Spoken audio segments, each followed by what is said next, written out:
If you actually want a result, you need to deal with that awkwardness. So you need to think to yourself, not what feels better in this moment or what's easier, what do I actually need? Do I need to work with a group? Do I need to work with a girl? Remember, the girl is the group is the girl.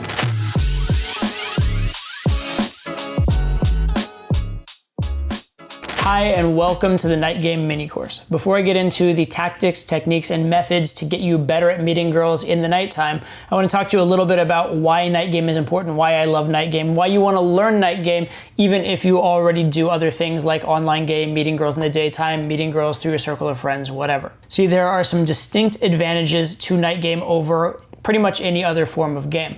The first of which has to do with sort of social expectation and what we might consider what we call buying temperature, which is the idea that at night, it's more socially acceptable for sexual things to happen. And so you'll find that if you do night game, you may end up making out with girls, even going home with girls a lot faster than you would in other forms of game. Things tend to escalate a lot faster. Your rewards come more quickly. It's very gratifying. It's very fulfilling. It can actually become addicting in that way. Beyond that, in night game, specifically in places like bars, clubs, social gatherings, it is far easier to find a high quantity of attractive women than just about anywhere else. If you go out during the daytime, you may have to walk around extensively to meet anyone. If you go into an online game, you may have to swipe and swipe and swipe before you come across someone who you're actually attracted to. And even if you are attracted to them and you meet up, it may take you quite a while to actually, get on a date with them and have it come to fruition in some way. Whereas in night game, you can very often talk to someone, and if it goes well, great. If it doesn't go well, go talk to someone else attractive within less than a minute.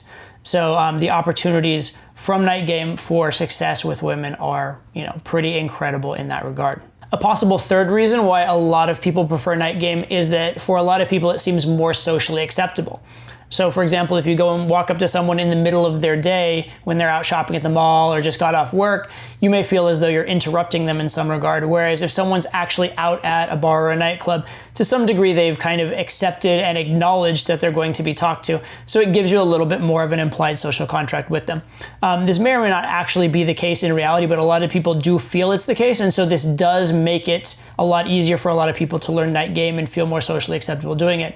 So for people who feel that way, this can be a great starter game and an easier transition into meeting girls than, say, for example, day game would be. For all of these reasons, especially the reason of the quantity and availability of hot girls, night game is one of my absolute favorite forms of game and something that I've been actively doing for nearly 2 decades. So I'm going to get into now how I go about it, exactly what I do emotionally, procedurally, technically to get the best results on a consistent basis. I mentioned in the introduction that some people feel more comfortable in night game. However, there's probably just as many people, if not more, who feel actually uncomfortable in night game and need to get over it. Certain people are intimidated when they go out to nightclubs, whether it is, the lines or the bouncers, or this feeling that everybody else is having more fun than them, or everyone else is cooler or better looking than them. Whatever it is, a lot of people do get intimidated by a night game environment. If this is you, I would suggest just get accustomed to going out to them. Get used to bars and clubs. Stand in line, go into a club, and go talk to people. It doesn't even have to be hot girls. Walk around and realize that, look around and see how many people are on their cell phones doing nothing. Realize how many people are sitting around bored. Realize how many people are not even that cool. Realize how many people are just drunk and lame. It's not that big of a deal. Now, it is an artificially created environment to make it seem like people are having a lot of fun in a nightclub, but a fun little trick to do is kind of close your eyes for a second and then imagine if there was no music and no lights, imagine how ridiculous everyone would look doing the things they're doing, in a different environment. The point is, night game is not anything to be intimidated by. It's just kind of silly. And really what it is, it's just a lot of people trying to let loose and being, a little bit dumb, a little bit drunk, etc. But it really is no big deal.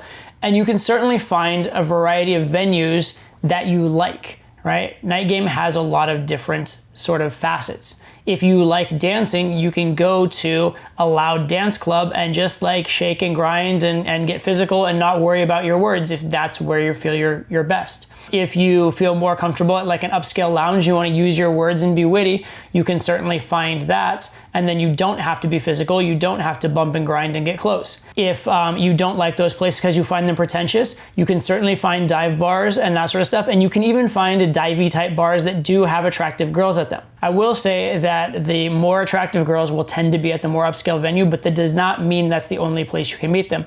And it's certainly okay to find the places you're comfortable with at first, and as you become more and more comfortable in night game, to sort of branch out to other places. The idea of drinking as recreation, the idea of going out as recreation, is pretty universal across society, and as such, there probably are people like you who go to bars, and there probably are bars that cater to people similar to yourself. So if you want to start there, you absolutely can, and then you can branch out. Another thing that may help you tremendously with night game, because a lot of people feel like they don't fit in, they don't look the part, etc.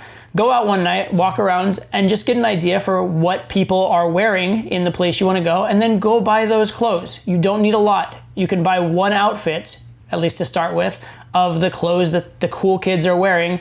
Dress your best, know that you look the part, get a haircut if you need to. You can do all those things to fit in, and it's not really that difficult. It's just a matter of making a little bit of effort. It's a matter of caring and being willing. The other thing to realize in night game, which as you do this, you'll realize more and more, is nobody cares. Nobody is looking at you. Nobody is watching you. Nobody cares. It may feel, if you feel out of place, you may feel awkward and feel like everybody's staring at you, but they're not. They're just as concerned about their own, how do I look and what am I doing and what's going on, as you are. And they probably aren't even focusing outside their little bubble or outside of their immediate conversation. You'll be shocked as you do night game. Sometimes you'll do something that you think should be embarrassing. You look around and you realize nobody knows, nobody cared. So don't worry about that. And to a certain extent, even the loudness and the lights and the darkness. It's weird that I say lights and darkness, but you know what I mean. The darkness of overall night game and then the flashing lights that sometimes accompany night game. It all actually serves as kind of a camouflage and all as a sense of anonymity. And that's all intentional. Because again, when people are out getting drunk, being silly, nobody really cares, wants to be making an impression in that environment, and nobody really cares what other people are doing very much. Even the most, shockingly embarrassing things that can happen in night game are forgotten within a few minutes in most cases. So don't worry too much about everybody looking at you, because they just don't care. You're frankly not that important. Also, if you're just starting out and getting used to night game and bars and clubs, don't put a lot of pressure on yourself. Don't make yourself necessarily talk to the hottest girl in the city the first night you go out. If that's too much pressure, that's completely fine. Maybe go out with some friends instead of by yourself. Go out, the way that people do normally go out when they're not trying to talk to girls, and just get used to being out in that environment. If you do go out alone or with friends, talk to the people in line as you're going into the club. Talk to the bouncer, say hi on the way in. Talk to the bartender if it's not a very busy night. People generally will talk to you, and in particular, people who work at the bar will talk to you and be courteous because that's their job, all right? So it's okay to do what you need to get yourself used to the environment. It's okay to take things slowly. It's even okay to walk around and just explore and just look at a bunch of different venues and then come home, even if you didn't talk to anybody, and just say, hey, look, I learned something. Don't come home and think, oh, I'm a loser because I didn't approach. If you take that attitude, that's not going to be helpful to you in any way. But if you say, hey, I walked around, I find some place I like, I found some place I didn't like, that's a completely fine way to start out. Be patient with yourself. As long as you're progressing, everything's good. When it comes to doing an approach in night game, most of what applies to approaches in general still is the case. So you do need to get the girl's attention. You do need to make it relevant to her. You are going to need to make it man to woman at some point, and you are going to need to either close or move it forward at some point. That is basic to all approaches in any venue, no matter what. We'll talk about it in some specificity here, but that's generally applicable across the board to all approaches. Specific to night game, there are some factors that will definitely be at play. One big one is noise, right? Level of volume. If you're in a particularly loud club where you can barely even hear yourself talk, volume may be the single biggest factor. You could have the best game in the world. If the girl can't hear it, she has no way of knowing it. So you're going to need to be assertive enough to be loud. You may need to be assertive enough to lean over and even talk or yell in the girl's ear, etc., in order to be noticed, right? Again, anything less than that just simply won't work. Or you may need to find a way to open verbally, like, for example, taking the girl's hand and starting to dance with her, or various other things like that in a particularly loud environment. Those can potentially work as well. But the nature of the opener needs to account for that if it is particularly loud. Even if it's not particularly loud to the point that that's an overwhelming factor, you typically do need to be a bit louder in night game, because People do get louder when there's music in the background. People do get louder when they get more, drunk. They tend to talk louder, and so you have to talk over other people in order to be heard, etc. So being willing and able to project your voice is very, very important. A couple quick notes on vocal projection. The first is that vocal projection is mainly psychological. It's mainly about giving yourself permission to be loud. And this is another reason why I recommend, going out and getting used to nightclubs in general. Having had conversations in nightclubs, you're gonna understand that it's okay to be louder, it's okay to talk at that volume, it's just what's necessary. And then you're gonna get feedback. You're gonna get the feedback that when you talk quietly, you get ignored and it sucks. When you talk loudly, people actually acknowledge you. So getting used to it and realizing it's okay and you get a positive reception when you talk loudly is fine. And if you need to practice on talking to guys or talking to girls you don't find attractive at first to get used to it, you absolutely can. All right, so part of it is giving yourself permission. Another part is actual physical vocal projection. I'll give you one quick exercise you can do for that. It's a little bit silly, but it is very, very useful. So the key idea for talking loudly and having your voice cut through music in particular is you want to talk from your diaphragm. You want to push air from your stomach rather than your throat. And you even potentially want to talk a little bit nasal. It sounds funny, and usually talking nasal is not considered an attractive thing, but in an environment with very loud music, no one can tell your exact tone of voice, and the nasal voice will actually cut through music a bit better. So you don't want to be fully nasal, but a little bit nasal can work. So an interesting exercise you can do that will get you to talk through your diaphragm and also to have your voice cut is to actually accentuate or exaggerate talking nasal, i.e. talk primarily through your nose. So an example would be this, where you're talking very, very nasal like this. And you'll find that when you do that, when you do speak in that nasal voice through your nose, it's actually basically impossible to push the air from your throat through your nose. You have to push it from your diaphragm. So what you can do is speak nasal like that, and then once you feel what it feels like from your throat down, then move your voice back into your mouth without changing anything in your lower body. So what you do is you talk nasal like this, and then you'd shift your voice down, and now I'm still speaking from my diaphragm, but I'm speaking a much more normal voice. It's very slightly nasal, but nasal in a way that would actually cut through music and would be effective in a very loud environment. And this is something you can very, very easily practice, either on your own at home, or you can practice when you're actually out at a nightclub, and you'll see that by speaking louder and speaking from here rather than from here, you will get much better results. Also, your voice will last longer. You won't be losing your voice every single night out, which is useful if you are going to go out, multiple times in a week, or you're going to go out regularly. So vocal projection in general, absolutely critical. And there is a psychological component. There's also a physical or technical component. And you want to work on both because, again, it doesn't matter how good your game is if you cannot be heard. Beyond that, with respect to opening and getting someone's attention in Nightgame, it is very acceptable compared to in other environments to actually touch someone on the opener in Nightgame. It's okay to tap someone on the arm, tap someone on the shoulder, that sort of a thing. There are even openers where you can reach out and offer someone to dance and just start dancing with them as an opener. And if you're particularly bold and a little experienced, I'd recommend, you can even do things where if you make eye contact with a girl, you just reach out, take her hand and start dancing if her eye contact sort of gives you an implicit invitation. But so you can bridge that or break that touch barrier a lot more readily in Nightgame because of that implied social environment, that environment where a lot of people are drinking and having fun, etc. So you can get away with it to an extent. And again, experiment with it, do what you're comfortable with, and you'll find that it's no big deal. You can push it a little bit further. With pushing any kind of social barrier or any kind of risk factor in game of any kind, I do recommend making small moves, making sure they're okay socially, and then pushing it a little bit further, making sure that's okay, and finding the acceptable kind of range of expression. But even beyond on the open, you can get more physical in Nightgame more readily as well. Like say, for example, you're teasing and flirting with a girl. It's a lot easier to be like, oh my God, I hate you, I love you. Kind of playful physical gestures, again, in an environment where people are more in a party mood, more drinking, more having fun, tend to be more acceptable and tend to go over, more easily in that Nightgame environment. So it's something to be aware of that is within the wheelhouse and something you can do both early on and throughout, which is going to help you to potentially get more physical, make out with more girls, potentially take more girls home eventually, as one step in the process. So those are some of the factors early on the approach. In general, with any approach, you do want to get to the point quickly, whether it be day game, night game, wherever. But this again can be taken even further, or can be done even more readily in night game, because again, that implied social contract, the fact people are there to be social. So the direct opener of, hey, I thought you're cute, I wanted to meet you, or even saying something, you know, overtly sexual in a playful way, or in a flattering or I don't want to say polite, but non-offensive way, can actually be good and can make your approaches go well. And having that intensity in night game environments, especially when certain girls are overtly there to flirt, are overtly there to meet guys, can lead to some very good interactions that escalate quickly and are very, very fun and can get you results even when you're not particularly experienced at game.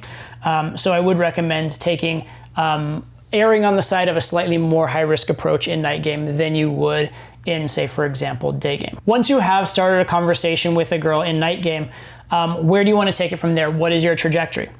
One thing you're definitely going to work on, or want to keep in mind, is making sure that her friends are okay with you as well as her. And we actually have a section of this course that's entirely devoted to that, so I won't get into it here, but I do want to mention it, right? So after you've talked to the girl, you do want to get her friends on board, or if you talk to the group, then you want to talk to the girl, but make sure to keep the group engaged. And again, we'll talk about that in more depth. What you do want to do once you're one-on-one, assuming like a one-on-one environment, or assuming that the girl's friends like you, is you want to progress things. And there are a few different ways you can progress things, right? One is verbally, meaning talking about things that are more flirty, more sexual, more man to woman. The other is physically. We already talked about that you have an easier time with getting physical in night game than you would in day game. So things like hugging, dancing, potentially kissing in certain environments and certain situations can be very, very good. Sitting down with a girl and having her like sit on your lap, cuddle. There's all kinds of things you can do in night game because of that more casual party environment. Or the other way that you want to progress things, and this is very important and highly neglected by most guys, is escalating things logistically. Eventually in night game, a really good approach will often lead to you leaving the bar with the girl, which is you taking her somewhere outside of the club. In order for that to happen smoothly, it's very useful if throughout the night or throughout your interaction with her, you've moved her around within the club, and each time she's gone somewhere with you, it's led to fun and it's led to her feeling safe and comfortable. If she's felt safe and comfortable moving around with you within the club, it's very likely that she'll feel safe and comfortable leaving the club with you. Also, her friends, if they've seen you guys spend a lot of time in various environments in the club, you've moved around various places, you've gone somewhere and come back, and they trust you, all of that's going to lead to it being easier to eventually take the girl home. So that logistical escalation is actually really, really useful. And in particular, one logistical escalation, which is if the girl's with friends, moving her somewhere where you can be one-on-one is very useful, because that also leads to physical escalation. Typically, you don't want to be making out with a girl in front of her friends because she might get a bad social reputation. They might feel like stepping in and intervening to quote unquote protect her from you, that sort of a thing. Whereas if you're one-on-one with her, then she can do whatever she wants without fear of the social repercussion or judgment of her friends. So oftentimes it's a good idea to, go over and grab a drink or sit down with a girl. You can make out a little bit. And then if you need to go back to her friends at that point, you can, but now you've crossed that gap or crossed that bridge.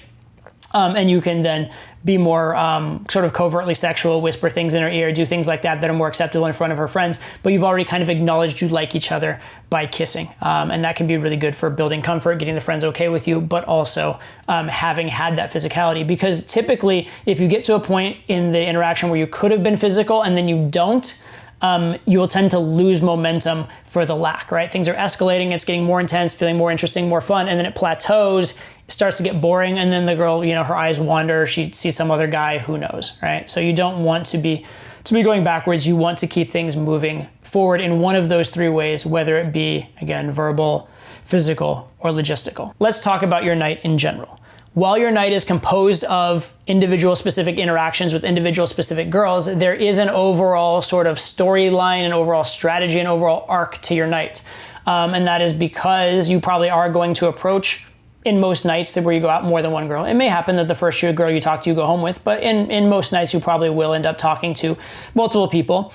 And throughout the night, the nightclub itself will change. Right? A nightclub at 10 p.m. is very different than a nightclub at 4 a.m. or 2 a.m. depending where things close in your city, both in terms of the feel, the vibe of the people, who's there, what is socially acceptable, etc.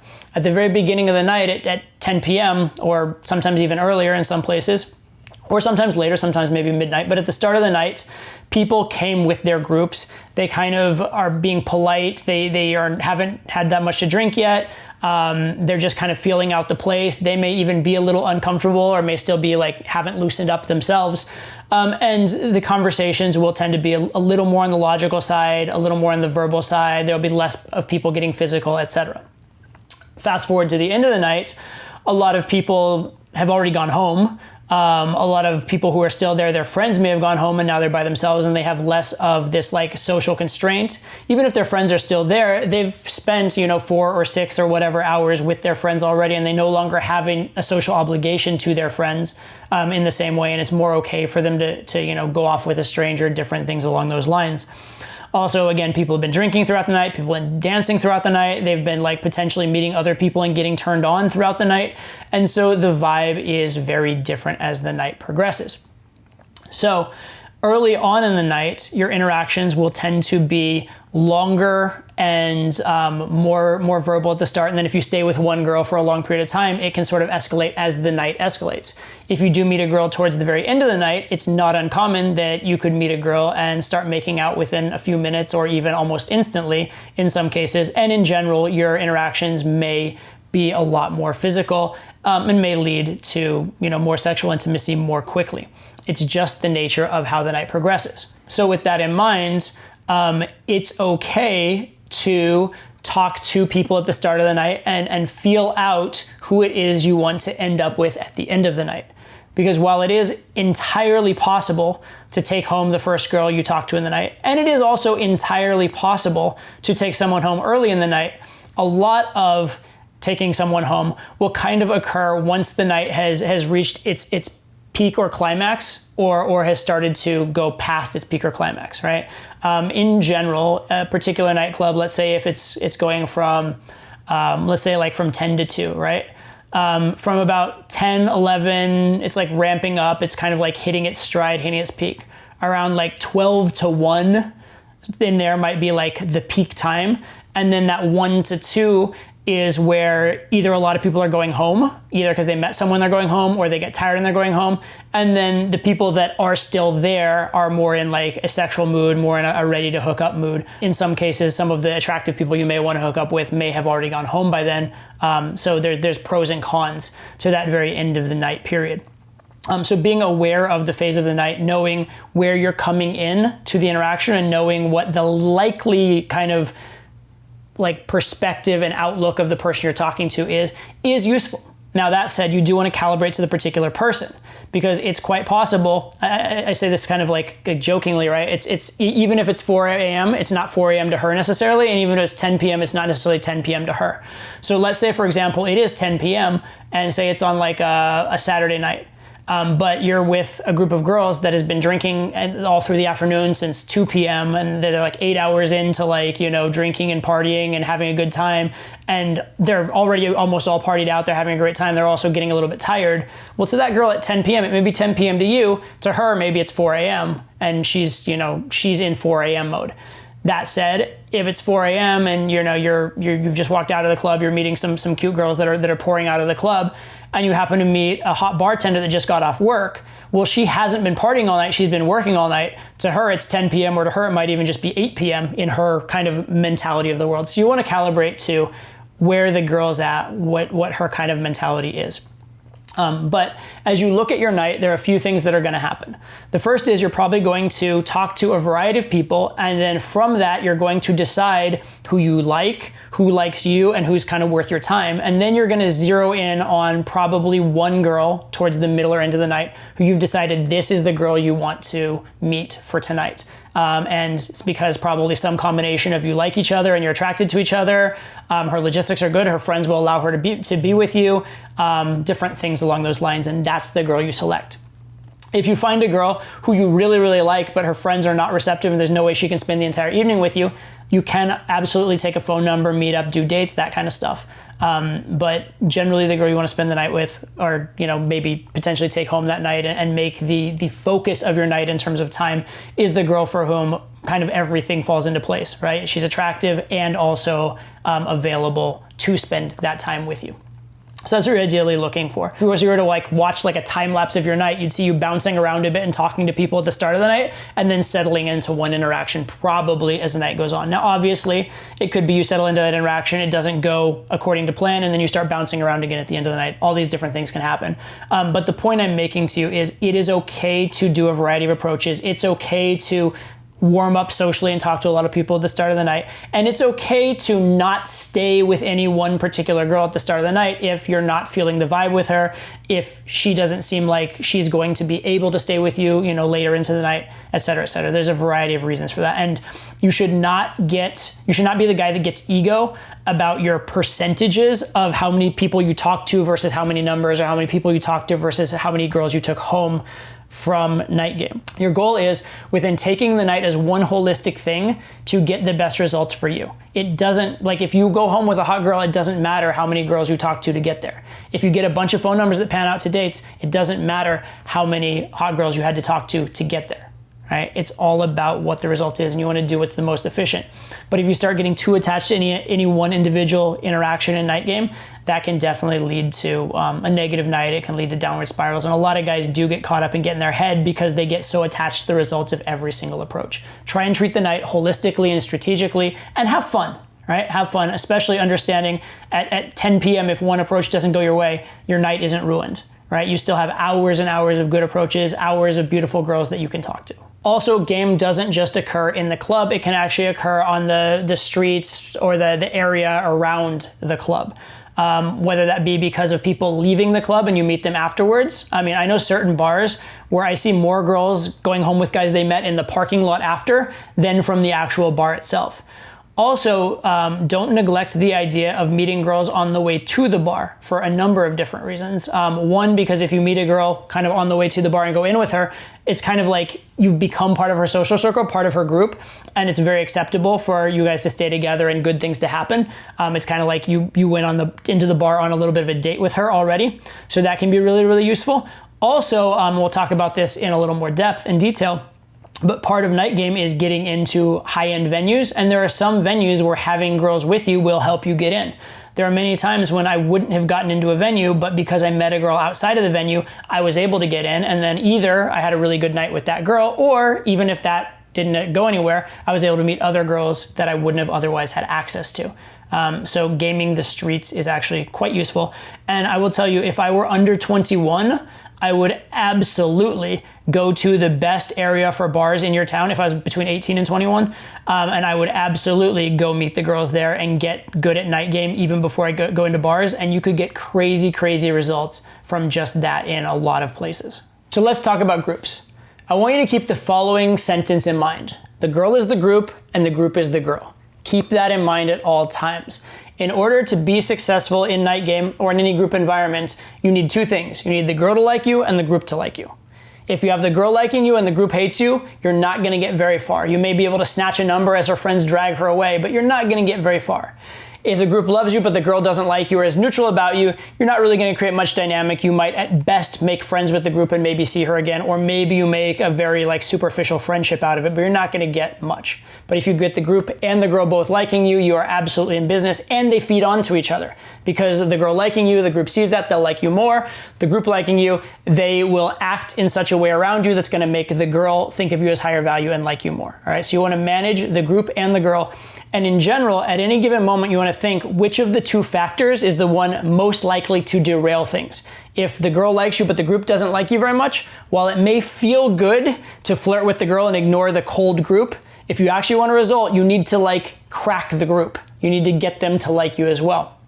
And if the group likes you, but you haven't made any inroads with the girl, you haven't gotten personal or gotten into an actual real conversation with the girl within the group you like, while it may feel like the warm into the pool is over here with the group and the cracking and talking to the girl may be difficult or may be awkward, if you actually want a result, you need to deal with that awkwardness. So you need to think to yourself, not what feels better in this moment or what's easier, what do I actually need? Do I need to work with the group? Do I need to work with the girl? Remember, the girl is the group is the girl.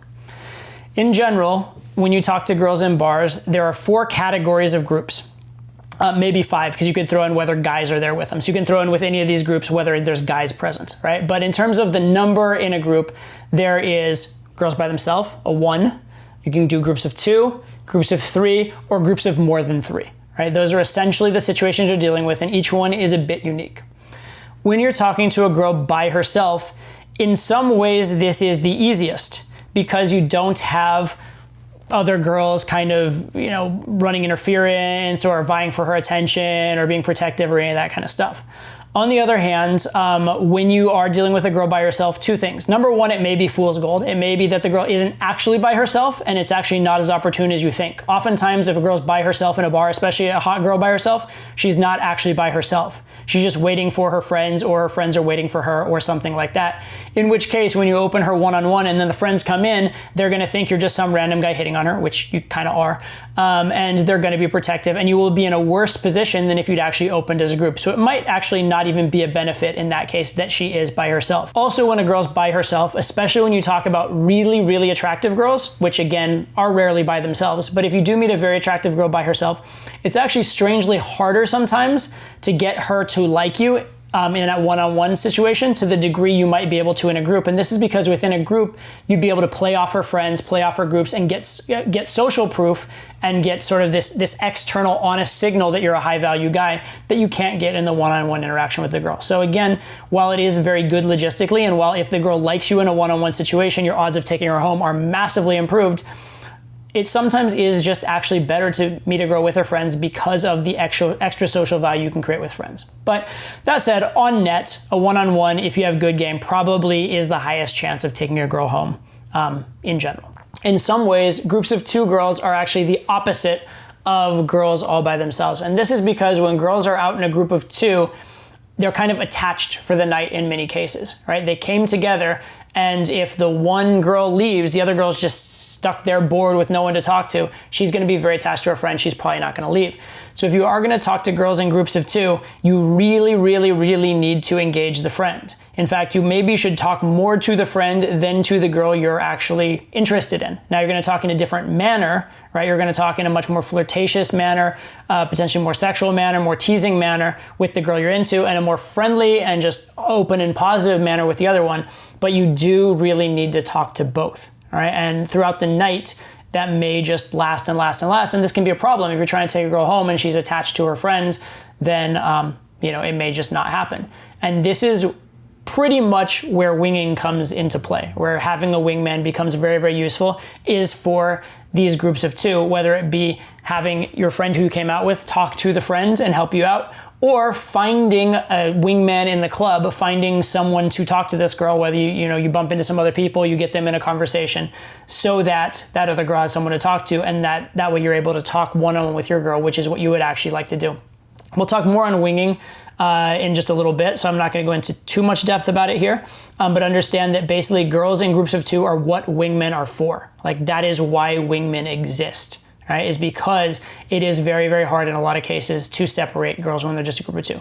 Now, you absolutely can talk to 2 girls all night, keep them engaged, make drama and intrigue with the one you want, and then eventually get the other girl's permission and take her home. It absolutely can happen. I've done it many, many times, but it's not the easiest way. It is one of the harder ways to game. That said, 2 girls with you and a friend, you and a wingman, is one of the easiest ways to game.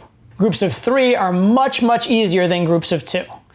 The reason for that is if you're talking one-on-one with one girl, the other 2 girls can talk amongst themselves. And so if you've engaged everybody and they generally like you and accept you talking to their friend, there's nothing stopping you from that one-on-one conversation. You need to just look over occasionally, make sure the other 2 aren't getting bored, and then you're gonna have a lot of leeway to talk one-on-one, even to potentially move her around the bar, etc. And so that is one of the best ways to go. And in the case of a group of 3, there's really 2 ways to open. You can either open the whole group, hey, how you guys doing, et cetera, and then zero in on the girl. Or you can open the girl, hey, oh my God, don't give me that look. Oh, hey, are these your friends, etc. Right? So you can go from girl to group or group to girl. And this is the case with any kind of group interaction. You can do the same thing with a group of 2 technically as well. Okay, but group of 3, basically, you want to have a period where you are engaging and talking to the whole group, and then a period where you're going to talk one-on-one specifically to the girl that you're most interested in. And hopefully you're going to spend most of your time talking one-on-one to that girl while the other 2 girls engage each other. This does depend a little bit on the dynamic and how the girls know each other, but that's the general principle. When you start dealing with groups of more than 3, it very rapidly starts to become each group being unique and different. And that's because groups have their own kind of unique subgroups and unique kind of like affiliations. So sometimes, say you talk to a group of 8 girls, and in reality, it's not really a group of 8, it's a group of 2, because there's the girl and her best friend, and then, 6 other girls that they barely know, or at least that your girl that you're most into barely knows. So for intents and purposes, it's a group of 2, even if it's a group of 8, and you'd want to have a wingman come talk to the other girl potentially, and see what you could do from there. Or let's say there's a group of 10 where they are all sort of like, they work for the same company, they're at some kind of work retreat, but they're all from different offices, they barely know each other. Well, it may be a group of 10 technically, but really it's a group of 1 because the girl barely knows the other people. And as long as she's not embarrassing herself in a way that's going to hurt her career, she can just come do whatever with you, and it really doesn't matter. And so even though it looks like a big group, it's actually a girl by herself for intents and purposes.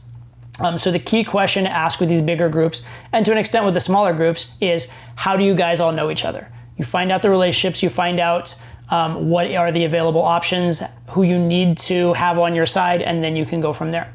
One other side note with asking this how do people know each other question, if there are more than 1 attractive girls within the group, asking that question early can be useful, potentially even before you explicitly pick the girl you're into, because it may turn out that maybe there's 2 girls you find equally attractive, one of whom is single and one of whom has a boyfriend who's also the brother of another person in that group, and there's no way in hell that girl is going to be able to go home with you because the other girl will do hell and high water to stop you.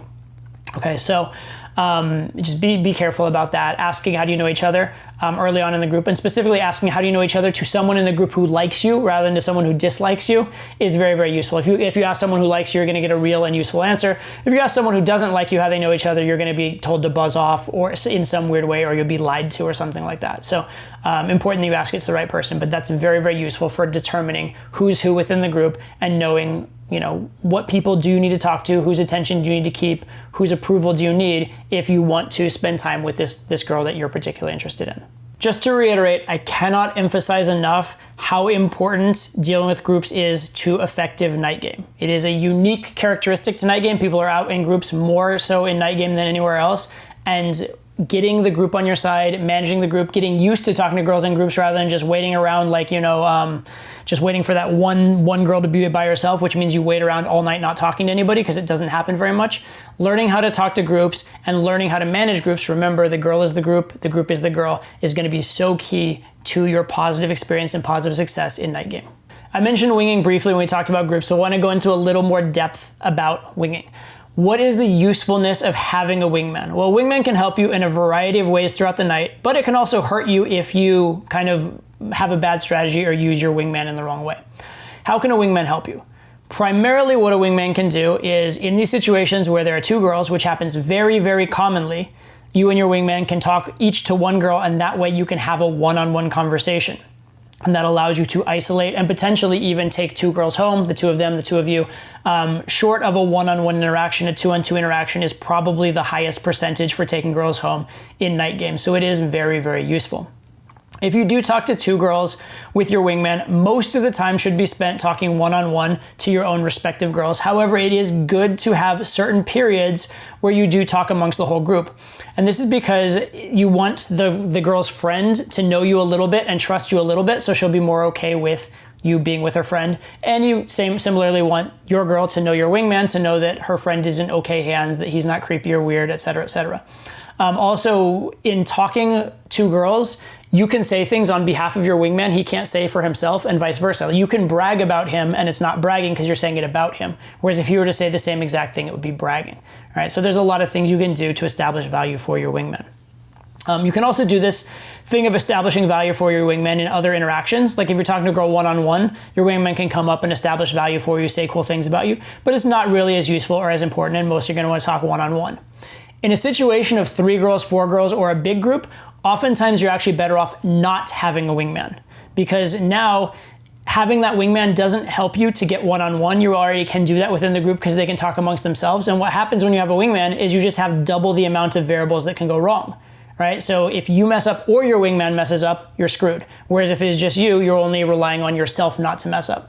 So oftentimes in a bigger group, the wingman is actually unhelpful, and you probably wouldn't even want him there for the most part. And also him being there, if you end up going off without him, there's this kind of lingering question of, oh, why aren't you going with your friend? Or, you know, are you being needy and following us or whatever?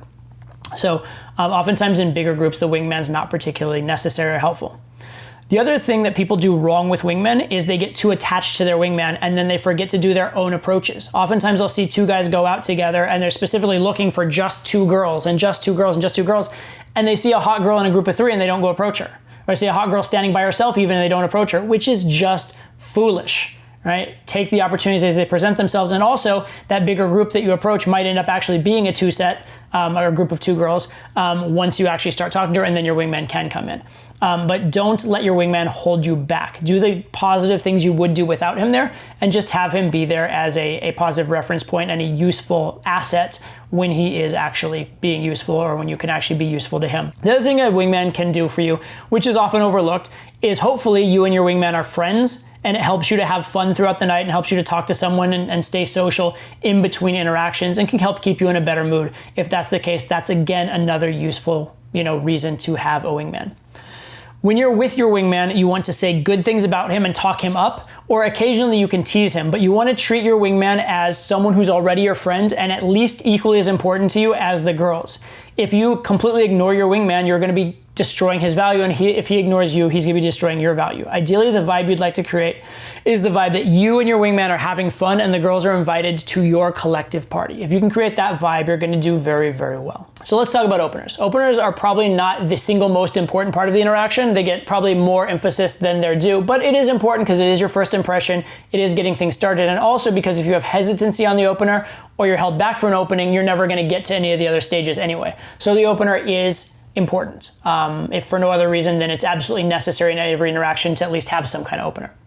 So I'll give you an idea of some various openers that I will use in Nightgame. One standard Nightgame opener, which works just completely fine, is, hey, you looked adorable. I want to meet you. My name is. Hey, so that was a portion of the Nightgame mini course, which is included in part of my new mentorship program, including other mini courses for day game, online game, how to take a girl home, how to text, that kind of stuff, as well as ongoing training with me. If you want to know more about that course, check it out at toddvmentoring.com. Hopefully I'll see you there. Oh, and by the way, if you are watching this soon after the video is released, I have a pretty crazy deal on this program, so you're going to want to check it out at the link below soon. Thanks for watching. See you in the next video.